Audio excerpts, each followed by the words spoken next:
Olá, meu amigo, minha amiga, sejam bem-vindos a mais um Portal do José, num dia bastante agitado. Vamos comentar aqui assuntos da nossa realidade. Vocês estão fazendo nosso portal chegar cada dia mais a mais pessoas. Muitas pessoas dão sinal de joinha porque ajuda a gente a chegar mais longe e algumas pessoas têm colocado também o sinal de dedinho para baixo.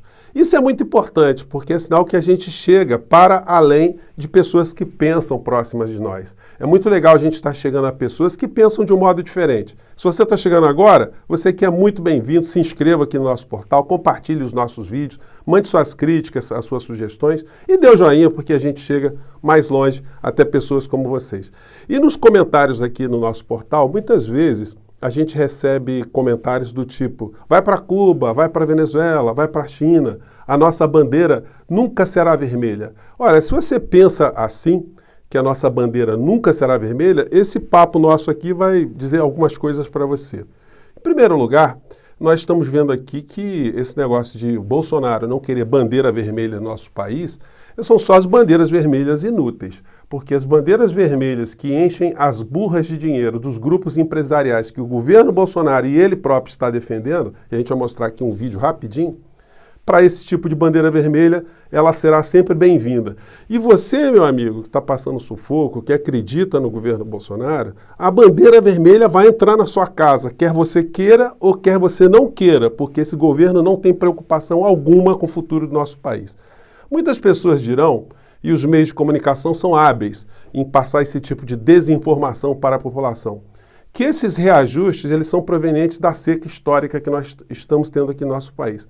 Sim, isso em parte é correto, mas o que eles não informam é que a maior parte da rede de distribuição de energia elétrica no nosso país é privatizada e boa parte está nas mãos de estrangeiros, de grupos estrangeiros que têm lucratividade em dólar.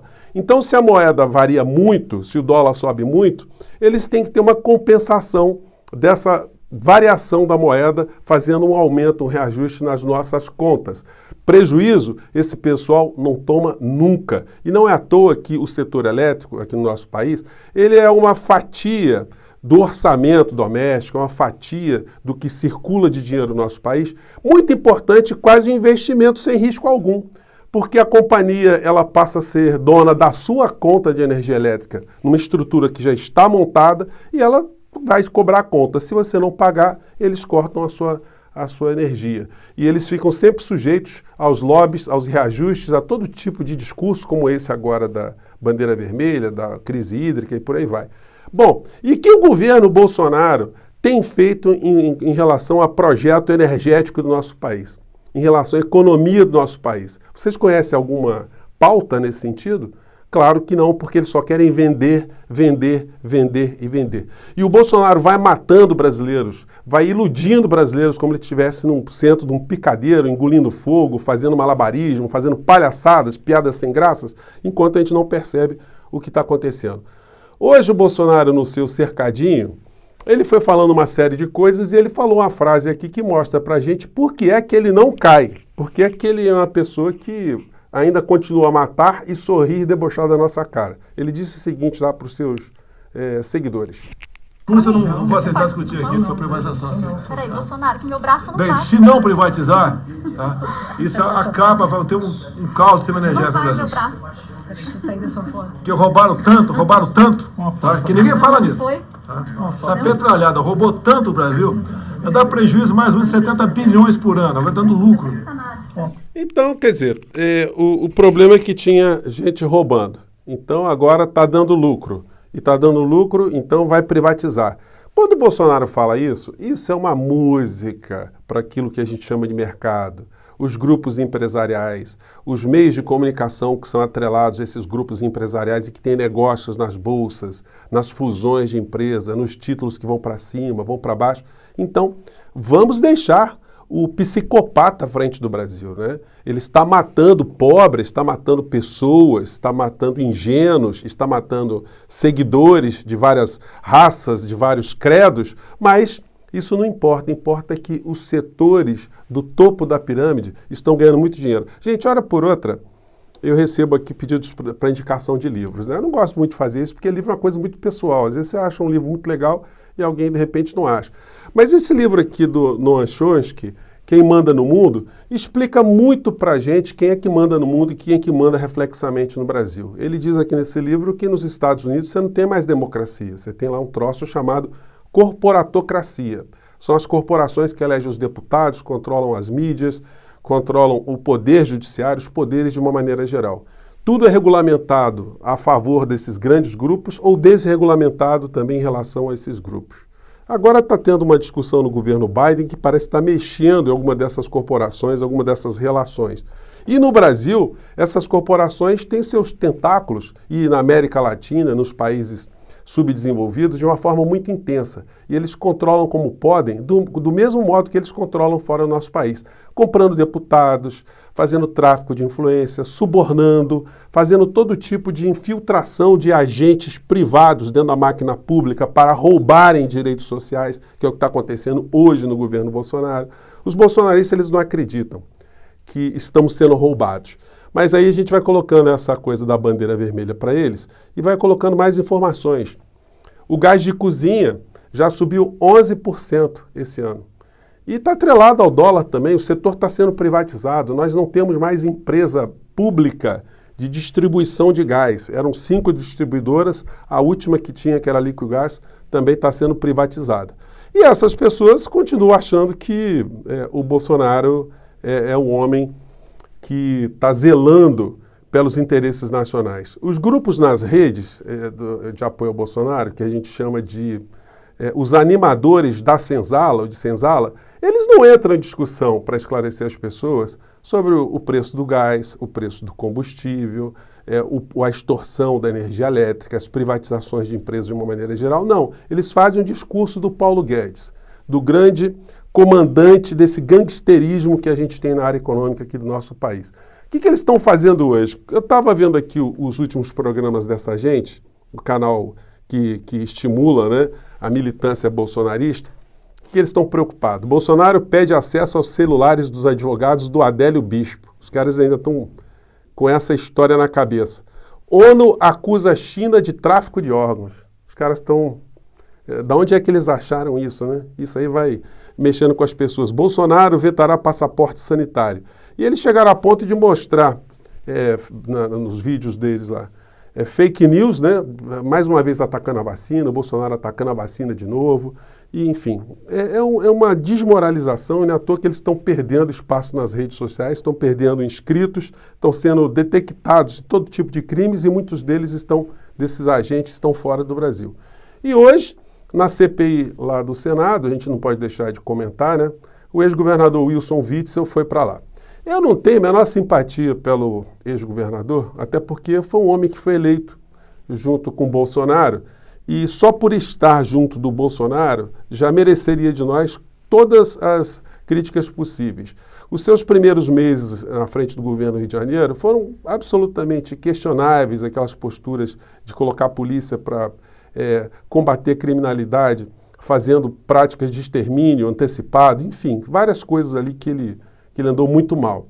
Mas quando veio a pandemia, e ele tinha se colocado já como pretendente à presidência da República, a vida dele se transformou em uma verdadeira tragédia. Ele anunciou hoje na CPI que tudo começou quando o crime do assassinato da ex-vereadora Marielle começou a chegar na casa, na mansão, no condomínio de Jair Bolsonaro. A vida dele começou a cair em completa corrosão. Ele disse que não foi mais atendido pelo governador, que não tinha mais interlocução e que começou a haver todo tipo de sabotagem. Vamos lembrar, gente, que quando começou a pandemia não tinha perspectiva de vacina. A economia do nosso país não ia bem. E com o fato da gente ter isolamentos, ter uma série de medidas restritivas, faria com que a economia, de fato, andasse para trás e que isso causasse um descontentamento popular. O Bolsonaro leu isso como sendo uma coisa muito ruim para ele, então ele quis evitar de toda forma, mesmo às custas de muitas mortes, que essa queda na economia se desse. E quando começou a surgir qualquer argumento a favor do isolamento, a favor dos tratamentos necessários para se combater a pandemia, as barreiras sanitárias, o uso de máscaras, enfim, quando surge mais à frente a questão da vacina, ele ficou desdenhando de todas essas medidas, minimizando para fazer com que a economia continuasse a funcionar, com a normalidade continuasse a se dar, mesmo isso custando a vida de muitas pessoas. Quando a vacina finalmente surgiu no horizonte, e o governador de São Paulo, ele teve uma ação positiva nesse capítulo, a gente tem que mencionar isso, aí o Bolsonaro acordou que se ele não fizesse alguma coisa, o governador de São Paulo iria capitalizar a vacinação aqui no nosso país. E aí, por questões legais, as vacinas produzidas pelo Butantan têm que ser entregues prioritariamente ao governo federal, ao Programa Nacional de Imunização, né, o PNI. E isso fez com que o governo Bolsonaro acabasse roubando do Dória um pouco dos créditos e dos méritos que ele tinha em relação à vacinação. Mas o que o Witzel falou hoje na CPI e de uma certa forma, de forma muito habilidosa, porque ele fez o proselitismo da sua defesa, de que de fato foi cassado de uma forma minimamente suspeita pelas instituições aqui no Rio de Janeiro, porque ele não tinha partido político. Ele não tinha sustentação em partidos de centro, partidos de esquerda. E perdeu a sustentação que ele tinha no bolsonarismo. Então ele ficou isolado. E aí ele começou, de fato, a sofrer todo tipo de sabotagem. Pessoas de várias instituições aceleraram rapidamente o processo de impeachment dele e ele foi cassado de uma forma muito veloz. Isso tudo, de fato, vai merecer uma lupa.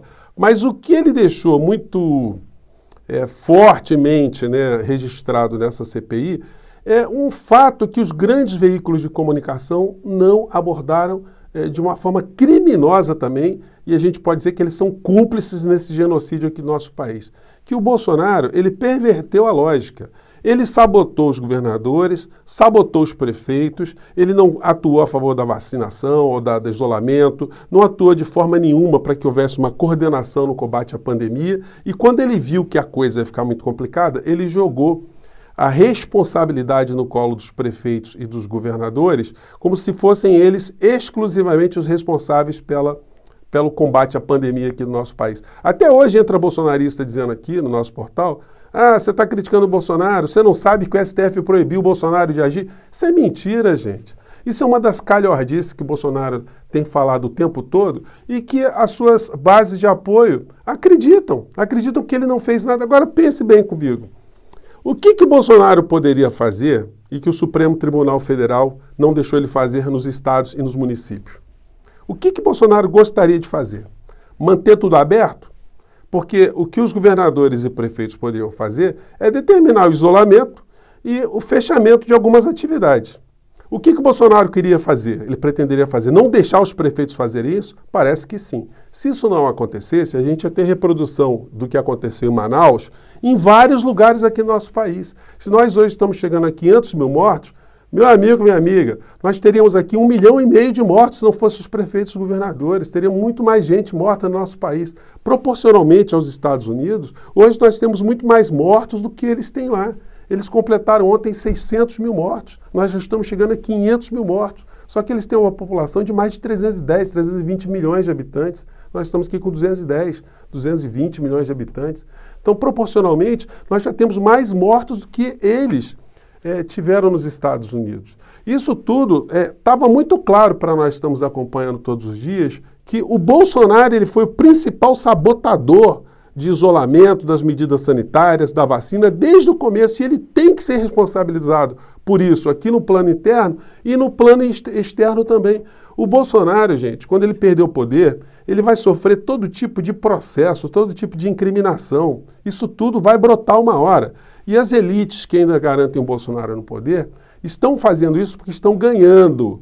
Quando eles perceberem, a classe política perceber também que o Bolsonaro vai cair em desgraça, eles vão abandonar o barco rapidamente, cada um vai tentar um porto seguro, uma boia salva-vidas, mais rapidamente possível, e ele vai ficar lá na masmorra, sozinho, talvez com um filho ou outro, e essa gente toda vai, de fato, cair em desgraça. Uma coisa que me chamou a atenção hoje na CPI foi o duelo entre Witzel e Flávio Bolsonaro. Pô, Flávio Bolsonaro apontar o dedo para o Witzel, chamando o Witzel desonesto, acusando ele de crimes, enfim, chega a ser uma comédia, né? Um cara que nunca trabalhou no setor privado, de repente aparece com uma loja de chocolate na Barra da Tijuca, tinha um faturamento, sacava 30 mil reais por dia dessa loja de chocolates, compra uma mansão de 6 milhões de reais, que todo mundo em Brasília sabe que vale 12, e no entanto estava ali, ditando regras. Um homem que recebeu o secretário da Receita Federal na sua casa para discutir imposto, discutir tributação, um homem que tem apoio do gabinete do general Heleno, para tentar esconder as coisas das quais ele está sendo acusado.